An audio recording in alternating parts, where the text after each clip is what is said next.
अगर मैं एक बार मैग्नेट को एक मैग्नेटिक फील्ड के अंदर प्लेस करूं, जैसे डायपोल को किसके अंदर प्लेस करा था, इलेक्ट्रिक फील्ड में, ऐसे हम यहाँ पर करेंगे। नेक्स्ट टॉपिक हमारा रहेगा टॉर्क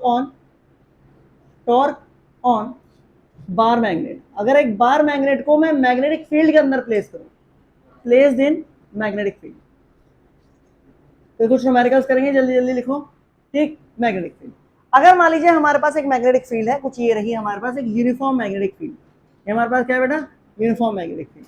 ये पहले चैप्टर में भी टॉपिक आया है, 4th चैप्टर में भी आया है, और ये फिर आ रहा है। यही टॉपिक 3 बार आया है, तो मुझे ज्यादा एक्सप्लेन करने की जरूरत नहीं होनी चाहिए, ठीक है। जल्दी जल्दी करेंगे इसको।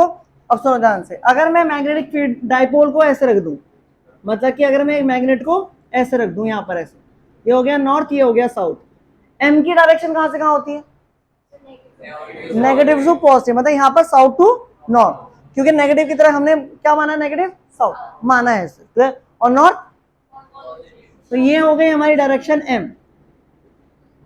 हाँ, ये हो गया हमारा एम। एम और बी के बीच में एंगल कितना है, एम और बी के बीच में एंगल कितना है, मतलब यहाँ पर थीटा, अगर मैं बात करूं पहले केस में, केस नंबर 1, जो यहाँ पर है angle between M vector and B vector is 0 degree. कितना है भाई मेरे, 0 डिग्री। कौन सी पोजीशन है, इक्विलिब्रियम, अरे इक्विलिब्रियम है ना। यहाँ पर अगर मैं बात करूं, यहाँ पर कोई भी फोर्स, मतलब नेट फोर्स कितनी होगी, 0। समेशन अगर मैं फोर्स का करूं तो कितना होगा भाई मेरे, 0। मतलब कि जो हमारी बार मैग्नेट है वो किसमें रहेगी, इज इन रेस्ट। मतलब कि ये कंडीशन हमारी क्या हुई, ये हमारा क्या हुआ, स्टेबल इक्विलिब्रियम। क्या हुआ भाई मेरे, स्टेबल इक्विलिब्रियम। समझ में आया, अरे हाँ है ना। सेम वही डायपोल में एक थी नेगेटिव पॉजिटिव, नेगेटिव पे फोर्स इधर, इस पे फोर्स इधर, सेम यहाँ होगा। मुझे एक बात बताओ, मैग्नेटिक फील्ड नॉर्थ से साउथ जाती है, तो यहाँ नॉर्थ होगा बाहर वाले मैग्नेटिक फील्ड का, वो साउथ को क्या कर रहा होगा, है ना। नेट फोर्स कितनी है, अगर मैं इसको एक एंगल पे रख दूं तो घूमेगा, कब तक घूमेगा, पता है। चलो, मैक्सिमम टॉर्क कब लगेगी, 90 डिग्री पर हो जाए।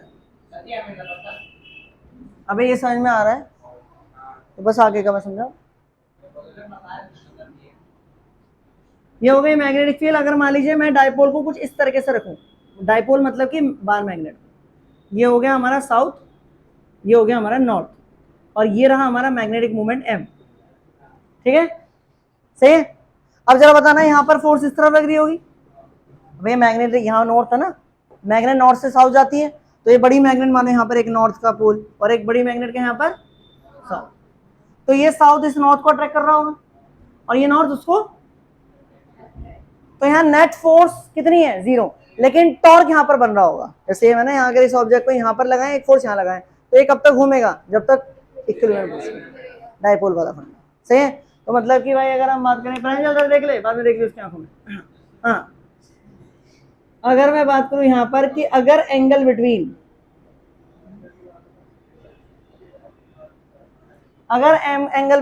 M vector and B vector is not equal to 0, कुछ हुआ मान लीजिए, है ना, थीटा अगर मान लीजिए 0 के इक्वल नहीं है, कुछ भी हो गया, 90, 60, 30, 40, है ना, मान लेट्स से थीटा कितना, एंगल थीटा किसके बीच का एंगल है, एम और बी, क्या सही है। तो अगर थीटा पे होगा तो क्या इस पे टॉर्क लगेगी, नेट फोर्स अगेन 0 रहेगी, but torque is not equal to 0।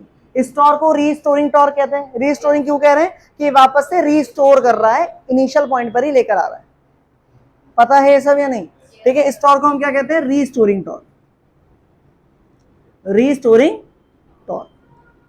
और अगर भाई मैं इसकी फॉर्मूला पूछूं तो फॉर्मूला है एम बी, मैं इसका डेरिवेशन नहीं करवा रहा, इसकी कोई जरूरत नहीं है, ऑलरेडी 2 बार करवा चुका हूं, एम बी साइन, पहले चैप्टर में कर लो, सेम पहला चैप्टर पढ़ा के गया हूँ, और सेकंड भी पढ़ा कर गया हूँ।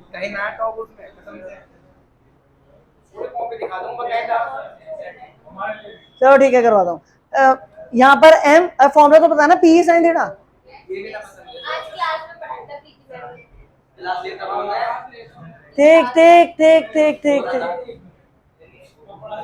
M B sine theta, where theta is the angle between, अगर इसको वेक्टर फॉर्म में लिखे तो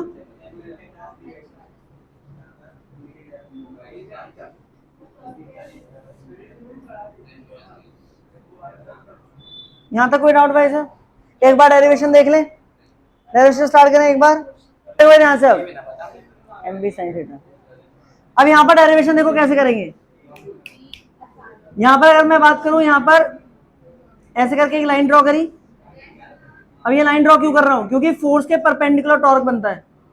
ये एंगल आपका क्या हो गया? थीटा। ध्यान सुनो अब इधर, ये हो गया हमारा, नाम दे दो उसको ए, ये हो गया बी, और ये हो गया मेरा पॉइंट सी। ये थीटा किसके बीच का एंगल है? एम और बी के। और ये हो गया हमारा, एक लाइन ड्रॉ कर दी, क्या एक ट्रायंगल दिख रहा है, ये हो गया हमारा परपेंडिकुलर एंगल। ठीक है, अब उसके बाद यहां पर अगर हम बात करें, हमें प्रूफ क्या करना है? टाउ, मतलब कि टॉर्क। सो टॉर्क किसके इक्वल होता है? Force into displacement. और ये डिस्प्लेसमेंट भी कौन सी होती है? परपेंडिकुलर। फोर्स के परपेंडिकुलर डिस्प्लेसमेंट ये हो गया आपकी बीसी। क्लियर? फोर्स के परपेंडिकुलर वाली डिस्टेंस लेते हैं, हमेशा याद रखिएगा। फोर्स इधर है और इसके परपेंडिकुलर डिस्टेंस कौन सी है? बीसी। तो आप इसको लोगे, ना कि तो बच्चे गलती करते हैं, कभी ए भी ले लेते हैं, उसकी लेंथ ले लेते हैं, नहीं वो गलत है। ठीक है, इसकी लेंथ कितनी हो गई? 2a। कितनी हो गई भाई मेरे? 2a। तो जरा बताना, अब हमें एक परपेंडिकुलर डिस्टेंस निकालनी है और यहाँ पर पुट करना है, कैसे करें? अरे मैग्नेट की उसकी लेंथ। चलो भाई देखो, in triangle ABC, in triangle ABC, यहां पर कौन सा मतलब लगाएंगे? Sine theta cos theta? Sine theta. Sine theta किसके इक्वल होता है? परपेंडिकुलर अपॉन में, तो जरा देखो यहां पर आ जाएगा बीसी अपॉन में 2a। तो क्या परपेंडिकुलर डिस्टेंस मिल गया? कितना आया? 2a। इसको यहां पर पुट करो तो ये आ जाएगा torque equal to force into में 2a साइन। ये आपकी पहली इक्वेशन। यहां तक कोई डाउट नहीं? 90 क्यों है? थीटा है ना, ये रहा ना थीटा। क्लियर? इधर देखो, एफ इंटू में 2a साइन थीटा। यहां तक कोई डाउट? उसके बाद फोर्स, भाई ई किसके इक्वल होता था? एफ अपॉन में क्यू नॉट। तो बी किसके इक्वल होगा? एफ अपॉन में क्यू एम। तो जरा बताना कितना आएगा? क्यू एम इंटू में बी इंटू में 2a साइन थीटा। अरे यार एफ के प्लेस में पुट कर दिया ना, क्यू एम इंटू में बी इंटू में 2a साइन थीटा। यहां तक कोई डाउट? ये वाला फॉर्मूला अगर पता है तो ये वाला समझ में आ जाएगा। है ये फॉर्मूला कहां से आ गया? ये वाला पहले चैप्टर का, इलेक्ट्रिक फील्ड का, ये तो डेफिनेशन है भाई। ये आ जाएगा हमारा क्यू एम इंटू में 2a, क्या बना? क्यू एम इंटू में 2a एम, तो बड़ा फॉर्मूला बन गया एम बी साइन थीटा। खत्म? चलो, समझ में आया कि नहीं आया? अरे सिंपल डेरिवेशन है भाई, कोई डाउट है? क्लियर है? नोट अगर आप ध्यान दें, सेकंड चैप्टर में अगर आपको याद हो या नहीं, मुझे एक बार बताओ।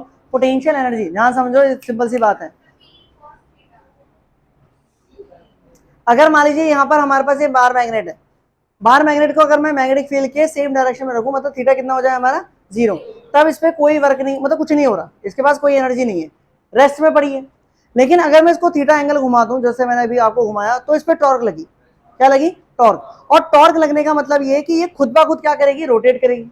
और कब तक रोटेट करेगी? अगेन जब तक इक्विलिब्रियम पोजीशन पर ना आ जाए।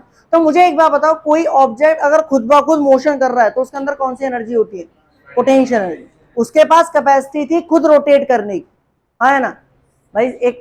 एक आपकी स्प्रिंग है ना, मान लीजिए कोई स्प्रिंग है और उसको हमने कंप्रेस कर रखा है, उसको हमने क्या कर रखा है? कंप्रेस कर रखा है। क्या?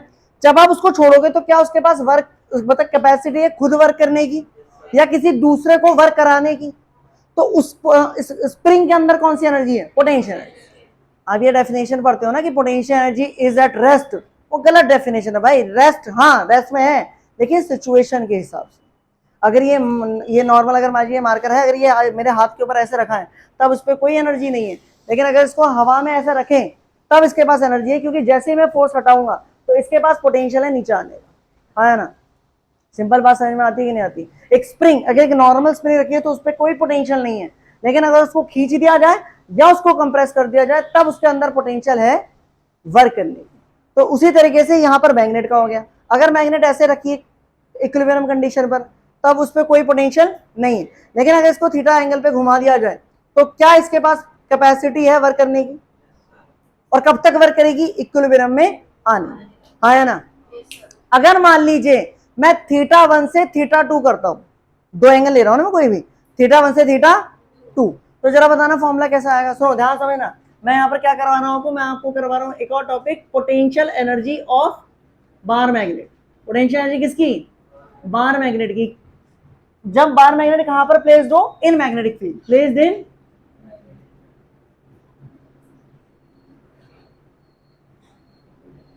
चलिए देखिए ध्यान से समझिएगा, बहुत सिंपल सी डेरिवेशन भी है और सिंपल सा फॉर्मूला भी।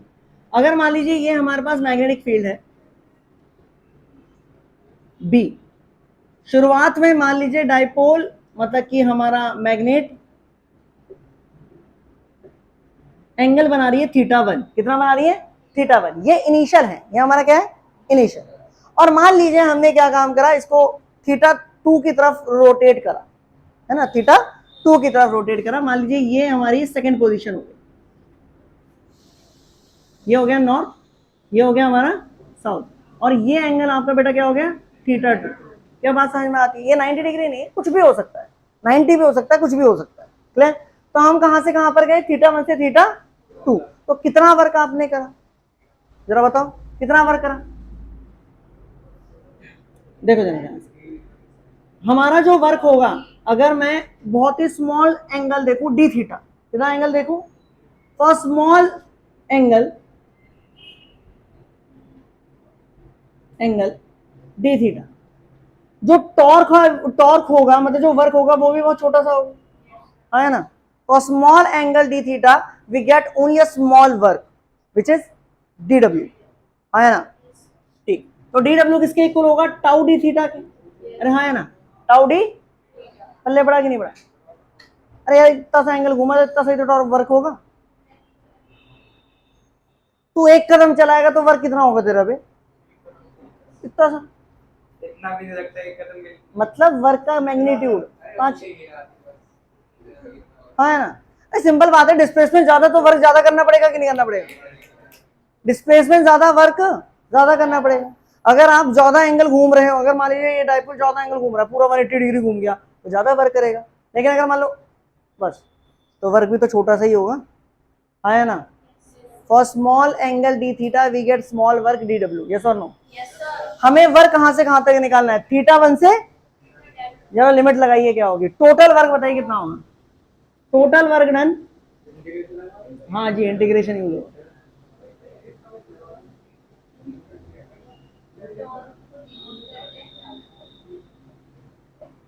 θ1 से θ2, नहीं 1 से 2 कर, अरे कुछ भी कर ले, वो ऐसे हो जाएगा, माइनस साइन आगे आ जाएगा। तो जरा बताना वर्क की लिमिट क्या लिखेंगे? 0 से w, शुरुआत में वर्क 0 था और हम कितना गए? w तक। इसकी लिमिट कितनी आएगी? θ1 से, अगर आप θ2 से θ1 जा रहे हो तो क्या इसमें कोई दिक्कत की बात नहीं है। क्या? चलो तो जरा बेटा बताना कितना आएगा? θ1 से θ, लोअर लिमिट अपॉन में टाउ के बेस में क्या लिख सकते हैं? mv, है ना।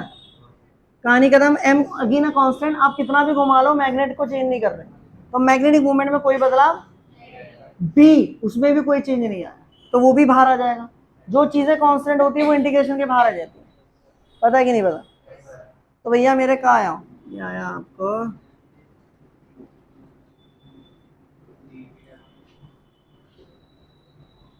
कोई doubt?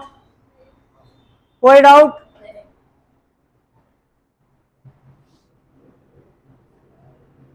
Upper limit minus lower limit. Cos theta का इंटीग्रेशन क्या होता है? साइन थीटा का इंटीग्रेशन क्या होता है?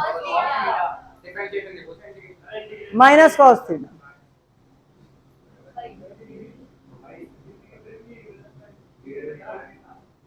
साइन थीटा का इंटीग्रेशन होता है माइनस कॉस थीटा। कितना होता है? मैथ वालों को तो पता होगा। ऐसी बात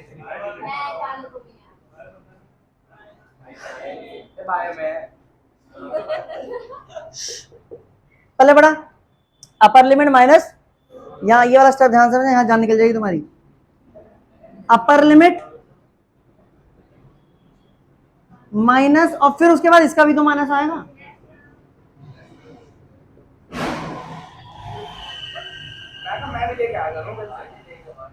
माइनस माइनस, ऐसा लग रहा है कभी कभी छठी क्लास के बच्चों को पढ़ा रहा हूँ। माइनस माइनस प्लस, देख रहे हो बहुत बैठे हैं यहाँ पर। अरे माइनस माइनस प्लस, तो प्लस वाले को पहले लिख दिया यार। According to principle of conservation of energy, जितना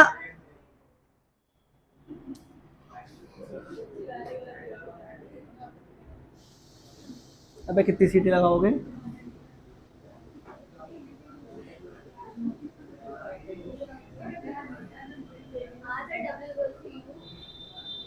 तो